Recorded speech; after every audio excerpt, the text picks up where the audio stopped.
Good afternoon and welcome to everyone. My name is Rudina Cesari and I am the founder and managing partner of Glasswing Ventures, an early stage venture capital firm focused on investments in the application of AI and frontier technologies for the enterprise, security and platform markets.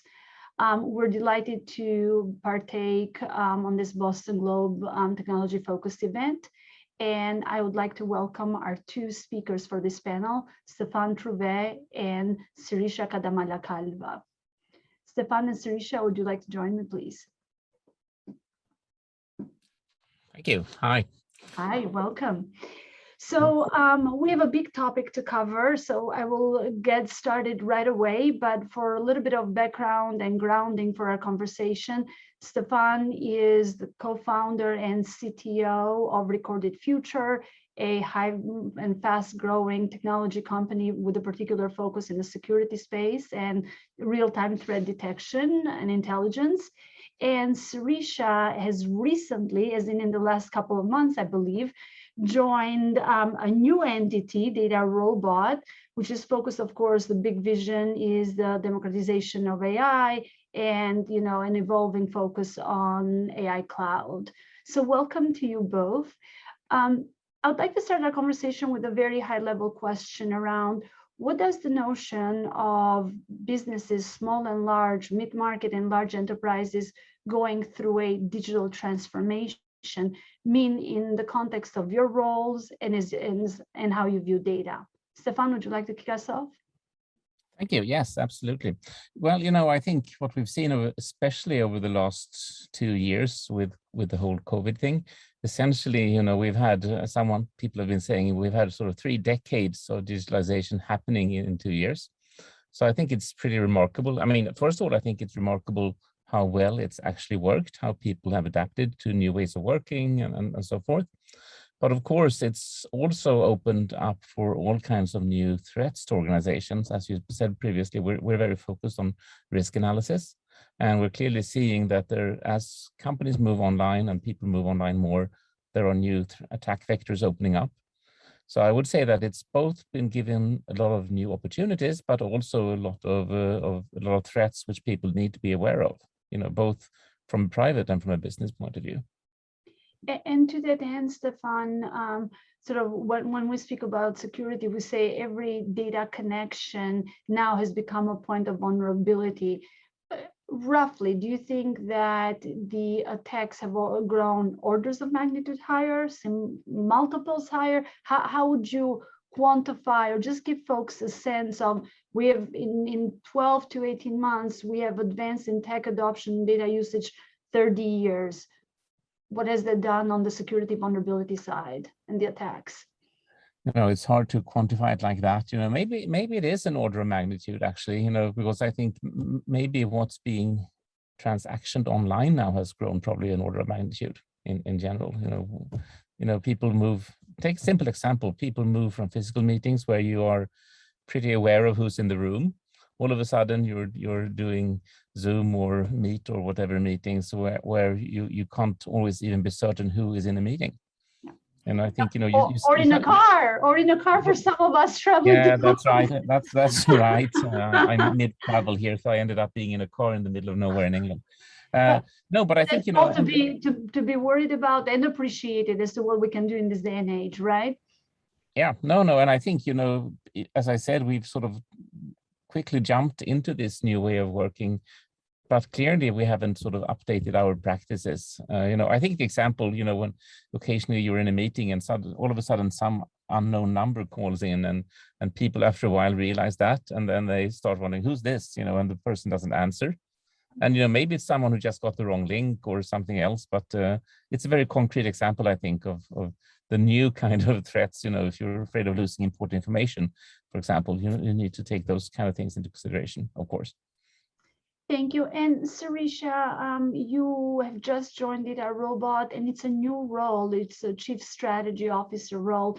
So I'm very curious, back to the same question of what does digital transformation mean, particularly in the context of data as an asset, and how does your role and perspective in both as a CISO, but or not CISO, rather CSO, Chief Strategy Officer, but also in the context of the vision the data robot has. What does it mean for you, and how do you view the world? Yeah, no, definitely. Thank you. Our mission is to maximize the human intelligence and machine intelligence for enterprises to get value out of data. And ever since we had databases, this is 40 years ago since Oracle came up with relational databases, and probably even prior to that, IBM cards and everything. So we have had so much of data trapped in our systems across various layers, whether it is data warehousing, data storage, et cetera. How do you get value out of data? I mean, we had business intelligence revolution, business analytics revolution. There is so many companies around the data space. Data is probably the second, if not first, biggest component within software from an addressable market standpoint. How to get value out of this. And artificial intelligence, what Data Robot is doing, is the next layer of the kind of intelligence, the kind of predictive insights that you can get from your data. And it is applicable for a small business, medium business, or a very large business, depending on the kind of data that you have access to, the kind of problems that you are solving. And in this era of digital transformation, I think we are going from, I think each company is in a different phase. Different industries are in different phases. Industries that have not digitalized very much are digitalizing now, and industries that have digitalized in the last decade or so, or 2 decades or so, like financial services, they are adopting newer technologies to become even more savvy at utilizing data. So I agree with Stefan's perspective on the acceleration of digitalization that has happened, and where Data Robot comes into picture, and my role comes into picture, is how to enable our customers to go from that data, what we have from a reactive and historical view of data, into proactive intelligence view of data using artificial intelligence. Okay, it's so nice that you're doing that and saying that exactly from the perspective we're taking to, you know, so we're focusing on threat intelligence, but our core business is really to help companies understand how they are exposed. You know, just the fact that there is so much information about a company out there now, and no one can really grasp it. So clearly, one thing we need to know is not only help people understand how, or companies understand how they can use their internal data resources, but also be savvy both about which external data sources they could be using in their business. But thirdly, also in which way they are exposing their own data, you know, maybe directly or maybe through their customers and suppliers and partners and so on. So let me take both of your comments, and let's start unpeeling the onion, if you will, on the data piece. Let me start with the notion of leveraging your data, or data as an asset. Sirisha, financial institutions have had orders of magnitude bigger data than most other players for decades on end. From that perspective, what has changed around, and the data keeps growing and growing exponentially, but what has changed in the last 5 to 10 years with the advent of ML and AI, and how's that altering, whether it's financial institutions or more broadly, as you see your customer base evolve, you know, driving the adoption of AI and frontier technologies in your view? Yeah, no, definitely. Look, AI has existed forever, right? Stefan can attest to this based on his education degrees as well from MIT. Ever since the 1960s paper that came out that machines will take over human beings, it hasn't happened yet, and I don't think it'll happen in the next few decades. In my view, what has changed is the maturity in data management systems. enterprises have now are much more mature in their data lifecycle. And the second one is, I would say, even the general availability of these technologies. While machine learning has been there, the intersection of the compute, the ability to compute at very rapid rates, and ability to crunch data in a very high volume velocity manner, together with the need to survive and be better in the marketplace. Like financial services institutions are always looking for, what is the next innovation that I can invest in to gain that advantage, the edge over competitors? And all of these three together, especially in the last, I would say 10 years or so after Google acquired DeepMind, that's when I see a real kind of takeoff with respect to the mind share and focus on AI within commercial enterprises. It's been there in pockets before that too, but since that time, AI has become top of mind because now you have the compute resources, you have the data on which you can apply. And companies like DataRobot are also democratizing AI, where it's not just your data scientists, but your business analysts can also derive the value out of the platform. So all these things together, I would say, have tipped the scale towards enterprises investing more and more in AI. So it's interesting because from a startup vantage point, or I suppose what Recorded Future and DataRobot used to be before they became bigger and some got acquired, we saw the change sort of in academia mid 2012 and in industry 2016, particularly around sort of the advances in the algorithms, and particularly around deep learning, and less attributable in those instances to sort of general AI, which is what DeepMind, focused more and much more around the applied AI. But I want to piggyback off of what you said around sort of the businesses want to stay forward thinking, and more importantly, get ahead of their existential threat, which is if they're not leveraging data, someone else will. How do you think about the cost of data?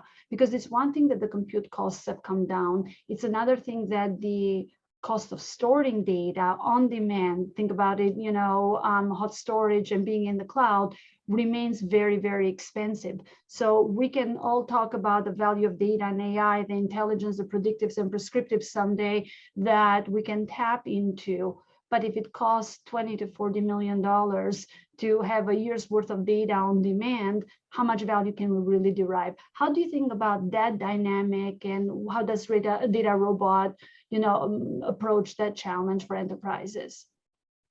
Yeah, so we typically don't run into the cost of data challenges. What we run into is cost of teams, the talent that's required to do these projects.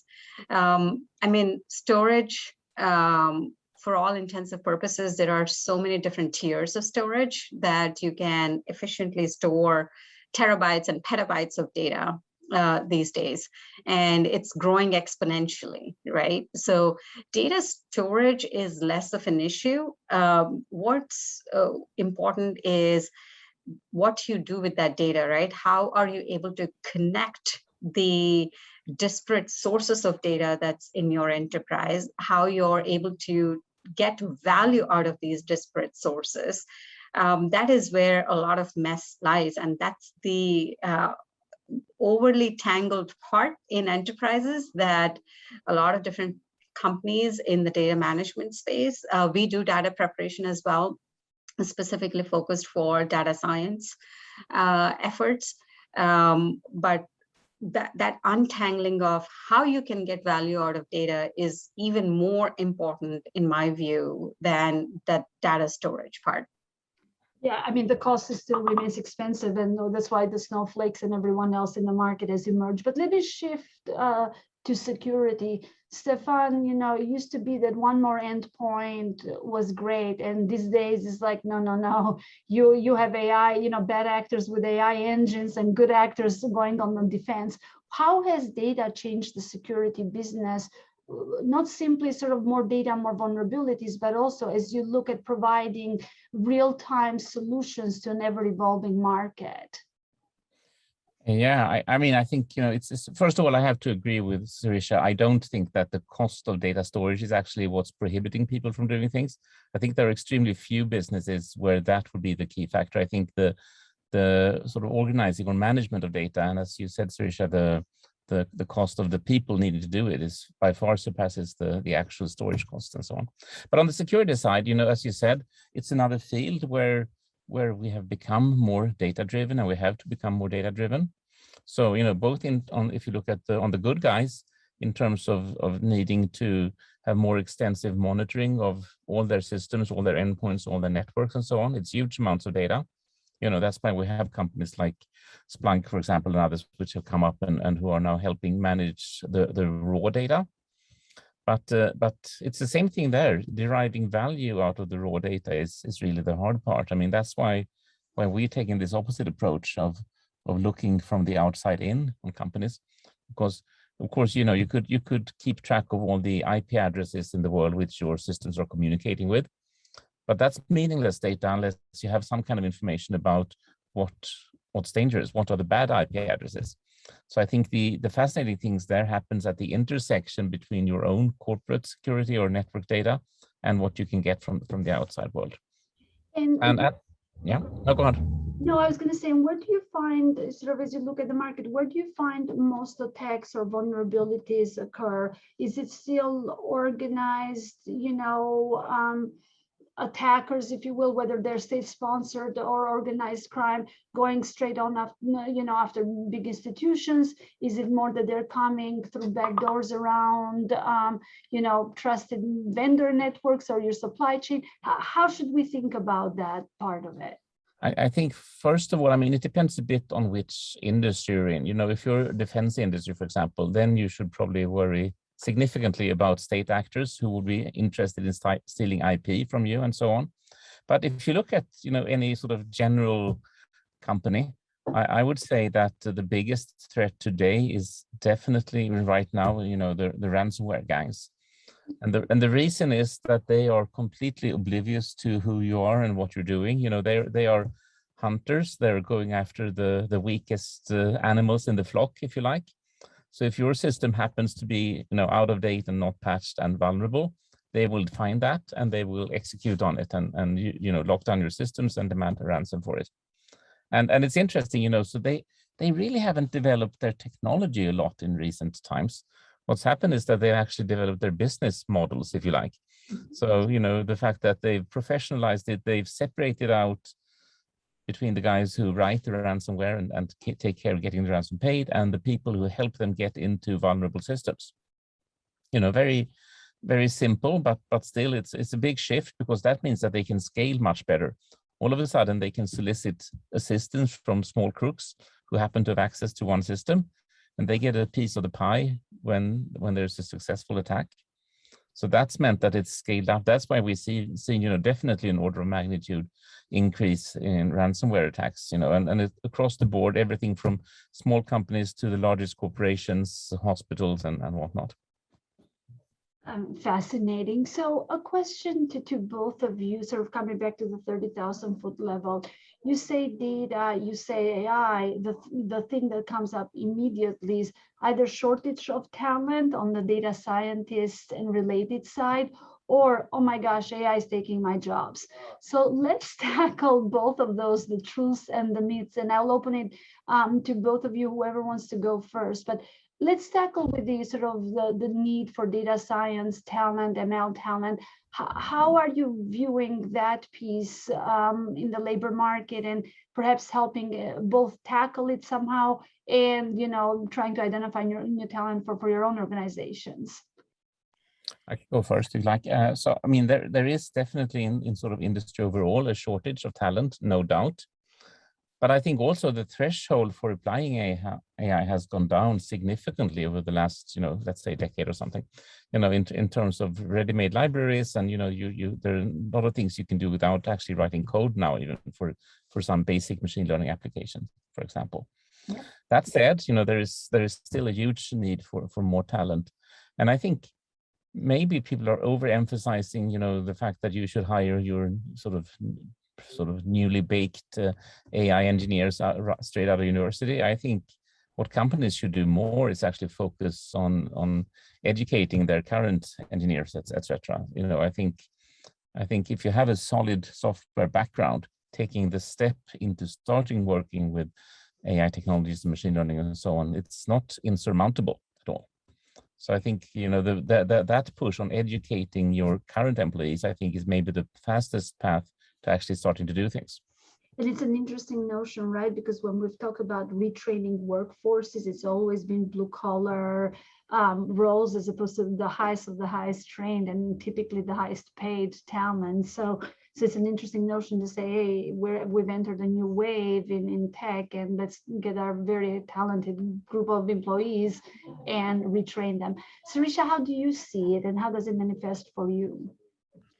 It manifests for us on a day-to-day basis. That's what DataRobot does, democratizing AI. I mean, data scientists' time is valuable. There are, if you add up all the PhDs that graduated in the last few decades, you get only a certain number, right, from a data science perspective.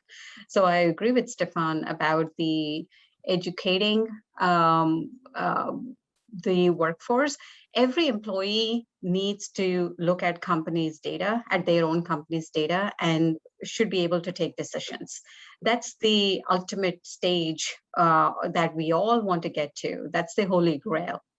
Data-driven enterprises. This term gets thrown around a lot, but the ubiquity of that data-driven insights, the democratization of that AI-driven insights is what DataRobot strives for. So essentially, it's not just about a person who can code that DataRobot. Using DataRobot, a data scientist who can code can create models, but a business analyst or a data analyst or a data engineer who doesn't want to code or doesn't have time to code or is not as well versed with data science algorithms can go create AI models in a matter of minutes on DataRobot. So the very founding principle of DataRobot is to democratize AI, because you cannot hire talent fast enough in technology these days. All roles, there is a lot of demand that's outstripping supply for most of the technology roles these days, and also specifically in the data science space. So it's important that platforms like DataRobot add value and democratize that piece of data analysis. So Sirisha, riffing off of that idea, in other facets of software, we've seen strongly the emergence of low-code or no-code products. So would it be fair to conclude that what you're conveying is effectively where DataRobot is trying to be very analogous to, you don't need to be a data scientist to be able to leverage AI and even create AI models. Am I putting words in your mouth? Yeah, that's exactly right. And I want to, there's a fine line that I want to say. Data scientists that love to code, we respect them immensely. And that's a key persona to which DataRobot sells to. In an enterprise. And data scientists can get a ton of value out of DataRobot platform.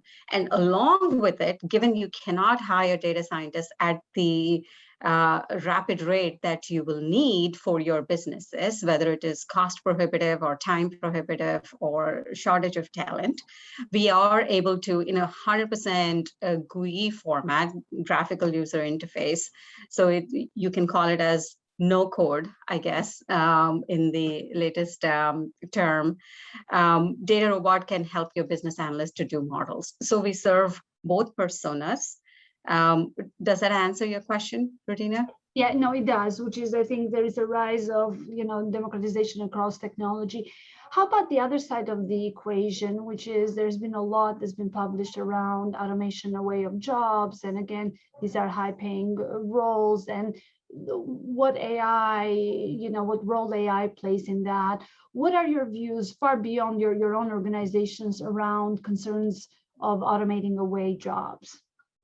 Yeah, this came up in a customer meeting just yesterday. Like, does your product kill jobs? Like, no, not at all. It creates jobs because you're upskilling the enterprise to get value out of data, and you will actually need to hire just to get value out of data, right? That whole value chain, you need DBAs, you need data engineers, you need data analysts, you need so many different people for that value chain. Before you utilize Data Robot platform and after you utilize, so the entire value chain. So my view on automation is there is, again, to my earlier point, there is shortage of talent out there. There is shortage of good talent out there. And employees love it when you're able to automate the mundane pieces of their work, and they are able to focus more time and effort on what is truly needle moving for the business, and what even truly that they like to do and they are personally passionate about doing. So if anything, automation of these helps employees to do more and better and faster and more efficiently as well. So my view of automation is not about losing jobs. It's about upskilling of workforce and ability to do things faster, better, and just more volume. Stefan, with the current state of AI, can we even truly claim that there is end-to-end automation? I'm looking for are we in a state of end-to-end automation that's either here or coming soon, or is it a human in the loop type play? No, I mean, I've been saying for decades, actually, I think that say it again. Yeah, exactly. And I love this. I'm always talking about this when I talk about what we do. The fact that in computer chess, they have this term, they call it centaurs. Yeah. Centaur is, it's this old man and horse thing. But in chess, it's when you take a good chess program and you have it work together with a human chess player. And up until 2 years ago, maybe, when DeepMind did their AlphaZero, etc., the best chess player in the world was actually a combination of a human and an algorithm playing chess. And same thing for, I'm talking about that we're doing centaur threat analysts. I think it's the same story all over, that algorithms need to work together with people. And what AI is allowing us to do over time is to sort of move the threshold for what the machine can do.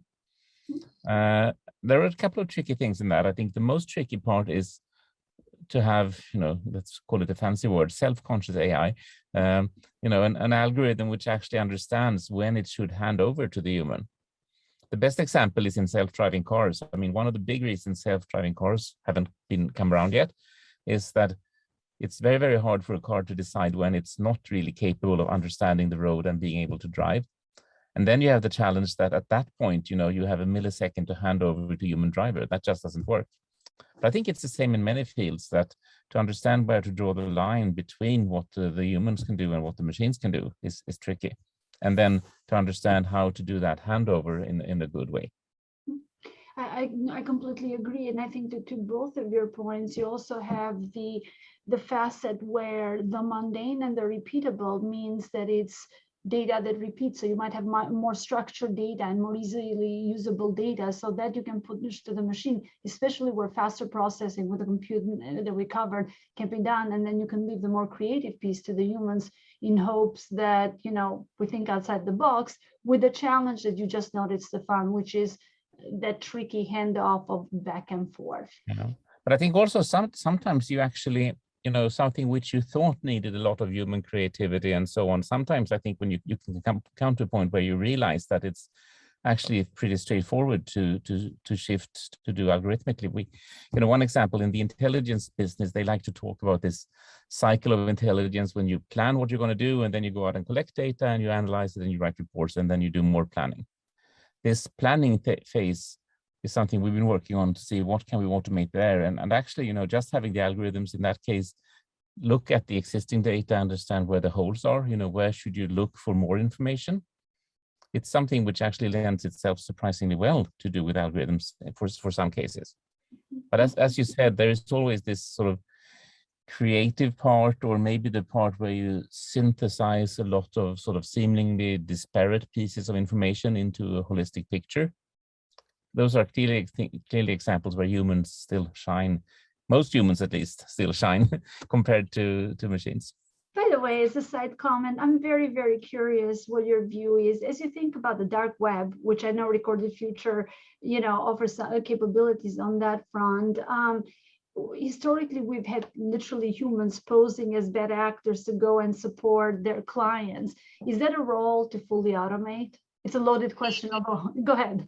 Before you jump to dark web, I wanted to close the loop on the prior discussion. I want to make 3 points. One is, we are ways away from machine-only automation. Maybe it'll never come. If ever, yep.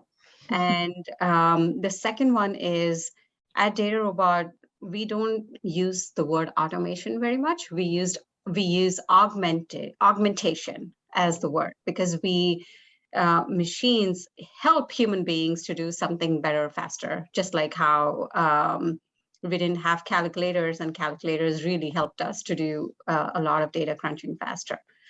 And the third thing I would say is just taking an example of fraud detection, whether a transaction is fraud or not. Why would any human being want to see a computer monitor day in and day out and figure out whether something is a false positive or a false negative? Look at patterns in your data and automate a lot of it. And then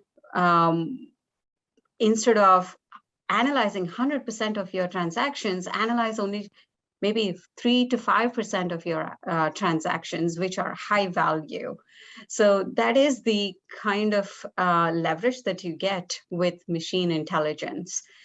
So we are very big proponents of augmented intelligence, where the ability for humans to do a lot more comes because of certain parts of the workflow being automated to a certain extent. So overall, it's augmented intelligence.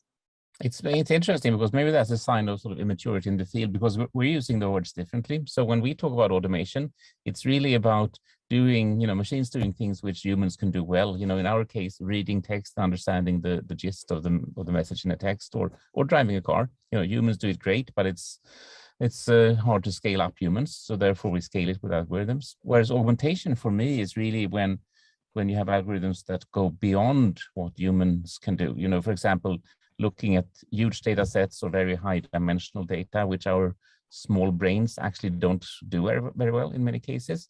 So that's what I like to call augmentation. Maybe we need to sort of normalize our nomenclature here at some point. Well, yeah. But you can also appreciate both of you. I think it's interesting to be on the listening end, because Data Robot, as you think about the adoption of the products, you have to deal with these incorrect biases around my job is going to be automated. So all of a sudden you talk about, I'm augmenting you, not replacing and taking your job away. Perhaps when selling, Recorded Future products, that's not the same challenge. I find that very, very often. So in fact, automation and augmentation or human in the loop, people play with those terms. Yeah.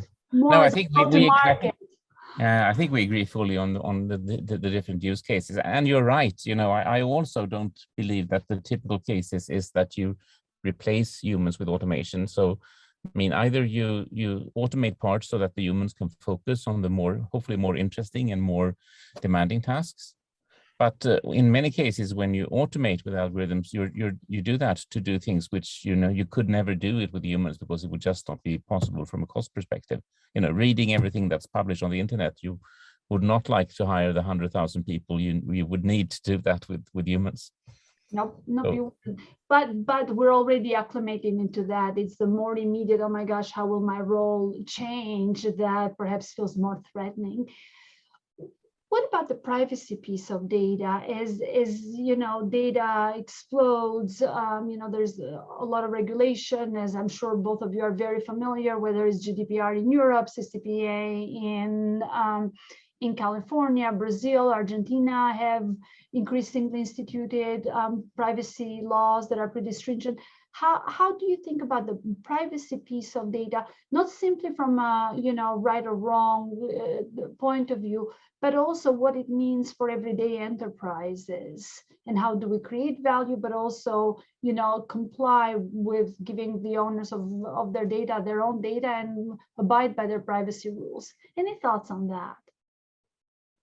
yeah, I would say, I mean, first of all, I think it's excellent that we have legislation which provides protection for consumers. I think it's even more important for companies to be transparent, beyond the legislation. I think you need to be very transparent in what data you're collecting and how you're using it. And hopefully, as consumers become more aware, they will require this. I think we're in some extent, we're on path towards that. But I still think people in general do not understand how much information about themselves they are giving away. And more specifically, they don't understand the sort of values which comes out of combining different sources. You take your credit card information, your information from your phone on where you've been physically located, and all these other trails we leave behind us. And the fact that when they get combined, how complete a picture you can actually build of someone. Sarisha, any thoughts? Lots of thoughts. Send them our way, do share. Regina, you're touching on all the fundamental key tenets on which DataRobot operates. Privacy, security, governance, compliance, our lineage, they are so important, and the relative importance of these is in different sectors. Some more highly regulated sectors are much more kind of are investing in here, but it's also geographies. From Europe, California, different states within the US, there is a lot of difference. But fundamentally, I think we are going to a state where each country, each subset of the population will have their own rules, and it is best to operate at the highest level of rules from a privacy, security, governance, compliance standpoint. And part of DataRobot has a ton of SaaS customers. Most of our new customers are on our SaaS platform. However, in certain industries, we are still predominantly on premises because of this privacy, security, etc. And that's one way enterprises, at least in the near to medium term, are having control on their own destiny by owning the software that they deploy on-prem so that the data doesn't leave their systems. And the second one is even in an on-premises installation, it's very important that AI needs a lot of different dimensions of data. How do you make sure that the person that you're giving access to for the data actually needs to have access to that data, right? That whole data lineage and data catalog, that becomes very, very important. The third thing I would say is the trust in DataRobot comes from us having guardrails in our own product on on all of these, like your access permissions, what you can do with the data, and also the bias and fairness on top of how algorithms run, how they interpret the data. All of this together, we call it as our trusted AI effort. Ethics come into picture here. So data is privacy, ethics, and trust. These are very, very massive topics. And that's one of the reasons why, either every enterprise can do it by themselves, or they can trust a platform like DataRobot that has put millions of hours and thought process into all of these and has established guardrails into the platform. And that is a key reason why customers actually come to DataRobot from a trusted AI perspective. So let me continue on the thread of privacy. In the US, we care about privacy. In Europe, even more so, at least if the regulatory environment is an indicator. And then we have other countries, such as China, where, you know, tongue in cheek, but how do you spell privacy? So on the one side, you know, ethics matters, and at no point should we compromise. And there's already challenges as to how the internet evolved and what happens with first-party data and third-party data. But what about a comparative and competitive advantage? We're having to contend with privacy, and we collectively, I hope I'm not making a somewhat of a unusual statement, we collectively believe that privacy matters and ethics matter. I'll come back to transparent and explainable AI in a second, Sirisha. How do we compete at a global level with countries or agents that do not place the same value and in fact exploit that lack of privacy? How do we stay ahead? China is changing too, right? All the recent news around safeguarding their own data. At the end of the day, data, again, that state, the steady state that I'm talking about, the future state, data will become very, very important for any country in that future state. But what you're bringing up, Rodina, is until we get to that future state, what's in the interim and how we can, how different countries take advantage. I mean, we are neutral from a DataRobot perspective on how enterprises utilize their data. We provide a platform for them to put their data and get intelligence out of it. And it has to be the responsibility of every single enterprise on how they use data and what they use data for at the end of the day. So we put guardrails from an internal access permissioning catalog perspective, but ultimately what you're raising is a very company to company, enterprise to enterprise decision. Stefan? Yeah, I was going to say, I agree that China is changing. Unfortunately, I think it's changing to the worse.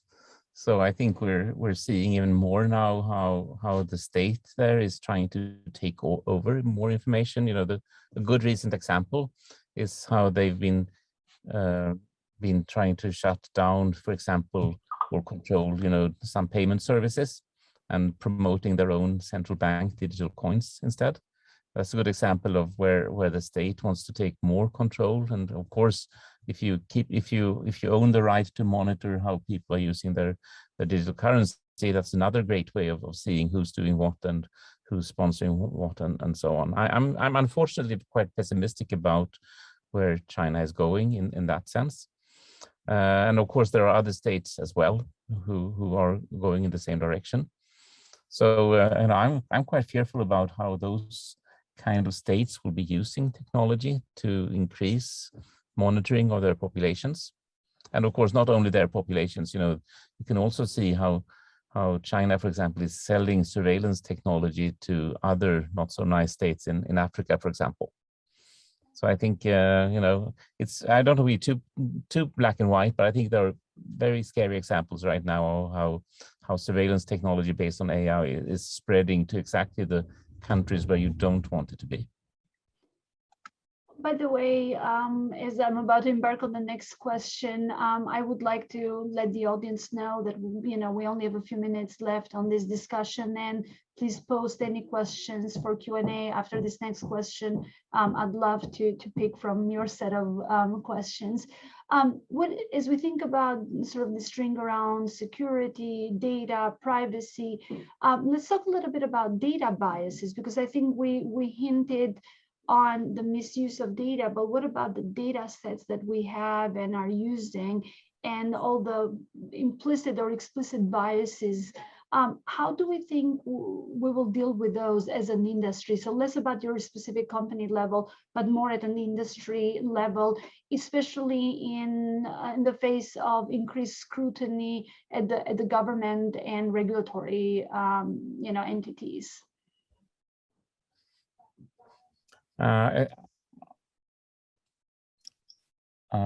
Sorry, now I lost my track of my question here. Can you repeat that, please? Sure, absolutely. Data biases and how that is getting embedded in. Sorry. No, I think the most important thing happening is that the industry has become so much more aware, and there's research being done on this as well now, how to detect bias and how to avoid it. And, the European Union has published ethical guidelines for how to use AI, which is also a good step towards that. So I think, honestly, researchers working on these things some years back were not aware of the problem even. But I think no one, I mean, you have to be living in a very dark hole somewhere if you're not touched by the whole debate that's been around how to create ethical AI and how to avoid bias of all kinds. And, and there's technology being developed for better detecting it, for example, which I think is great. And what about on the algorithmic side? Any thoughts around explainable AI, not just sort of the biases on the data, but on being able to explain what goes on in the black box, and which is ideally then explainable, so no longer a black box. And how do you think about that vis-a-vis with what's proprietary and around the product that you've developed and you are for profit entity? How do we think about those tensions? Yeah, I think from our perspective, explainability, transparency, auditability is extremely important. It is about how, if a model makes a prediction, how can you track the lineage as to why model exactly came to that prediction? We invest a lot in that, and all of this also is part of our trusted AI. So we are very big proponents of it. And the data bias that you talked about, data is going to be biased, right? Because data is a collection of human decisions up until the point, historical human decisions. So if we had made decisions in a certain way, data will be biased inherently. So it is about how you detect those biases. We actually there is a whole team at DataRobot that focuses on nothing but explainability and bias reduction, and incorporating those checks and balances within the software on okay, we are not going to give you by race or by gender, those types of functionality in the system for certain use cases. So we dormant some features in our platform. We ensure that there are guardrails put in place for others, and there are algorithmic ways in which you can detect these. But at the end of the day, for each prediction, it's very important that there is a trace of explainability as to how you came to that prediction. Thank you. So as we wrap up this session, any parting, ideally uplifting thoughts around data and AI and where we are headed as an industry, as a society, and sort of what do we have to look forward to perhaps in the next 5 to 10 years?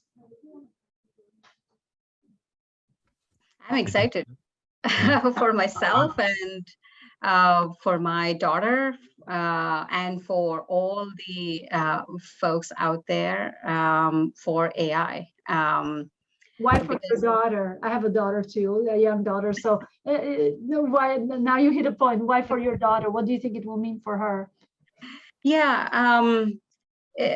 I think it's about, the human ways of connecting with people, like the human elements, the psychology, the philosophy, all these subjects will become more and more important in the future, is my personal view on all of this. Anything that has repeatability and predictability could get automated, but what really cannot get automated is the human nature itself, right? So that is where I'm very upbeat that the world is going to be Again, I don't want to use adjectives, better or worse or anything, but it's going to be for my daughter needs to focus on some of the things. It's not just about being a computer science jockey, but also about how to incorporate the psychology part of it. So that's why I'm very excited. So a new world of opportunities for the AI native generation. Stefan, what excites you? I'm also excited, even though I sounded doom and gloomy before. No, I think that's exciting. Lift us up. I have two sons who are in their final years at university studying AI and machine learning. So I'm excited for them. They get to start at a much higher level than I did, for example. No, but what's exciting me most about, where the technology is going is, I think, really the application of AI to science itself. We're starting to see some examples now of protein folding being done with these technologies, but I think there's so much more to do, and we talk about augmenting or automating pretty mundane tasks, but we're starting now to actually see how it can be used to do better science. And I think that's where you get the exponential factor of exciting things happening to me down the road, so medicine and all kinds of sort of basic science, I think, will benefit tremendously from having an augmented researcher working with an algorithm in doing larger experiments and so on. I think that's going to be super exciting. I share your sentiment, and I think, as we think about bringing it back perhaps to our children in this, AI native age, there will be an opportunity perhaps to transform our lives, not just to do good, not just to do well, but also to do good in this world, and perhaps solve diseases with faster and better drug discovery, discover farther in science, and ultimately give breadth and depth to the other side of humans, and then our thinking and our creativity.